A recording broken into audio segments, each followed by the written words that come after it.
ഇവിടെ എന്താ പറയുന്നത് 12 men can build a wall in 24.5 days.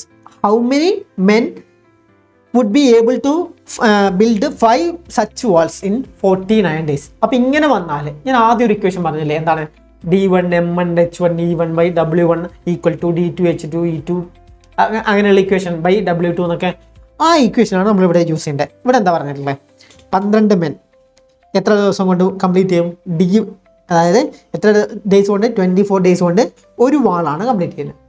നമ്മുടെ ഇക്വേഷൻ എന്താ ഞാൻ പറഞ്ഞത് m1 d1 h1 e1 by w1 equal to m2 d2 h2 e2 by w2. ഈ w എന്ന് പറഞ്ഞാൽ എത്ര പേർക്ക് കംപ്ലീറ്റ് ചെയ്യുന്നതാണ് പറഞ്ഞിട്ടുള്ളത്.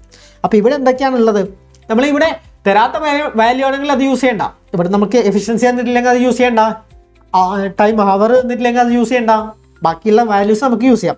അപ്പോൾ ഇവിടെ നമുക്ക് തന്നിട്ടുള്ളത് എന്താണ് മെൻ എത്ര മെന്ന് തന്നിട്ടുണ്ട്, എത്ര ഡേയ്സ് ആണെന്ന് തന്നിട്ടുണ്ട്, പിന്നെ എത്രയാണ് വർക്ക് എന്ന് തന്നു. അപ്പോൾ നമ്മൾ ഇക്വേഷൻ എങ്ങനെ എഴുതാം m1 d1 w1 equal to m2 d2 w2.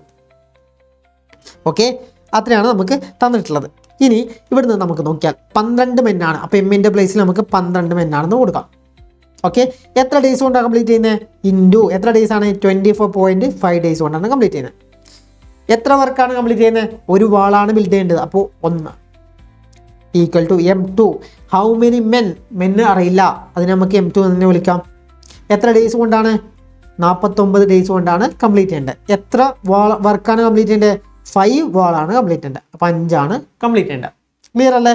ഇനി ഇതിന്ന് നമ്മൾ m2 കണ്ടുപിടിച്ചാൽ മതി. ക്രോസ് മൾട്ടിപ്ലൈ ചെയ്താൽ m2 ഈക്വൽ ടു m2 വെക്കുക, ബാക്കി ഫുള്ള് കൊണ്ടുപോകാം. ഓക്കെ, 12 ഇൻറ്റു 24.5 ഇൻറ്റു 5 ഇങ്ങോട്ട് പോയാൽ ന്യൂമറേറ്ററിൽ പോകും ബൈ ഡിനോമിനേറ്ററിൽ 49 എന്ന് കിട്ടും. ഇനി ഇത് കട്ട് ചെയ്താൽ പോരെ, കട്ട് ചെയ്താൽ മതി. എങ്ങനെ കട്ട് ചെയ്യാം?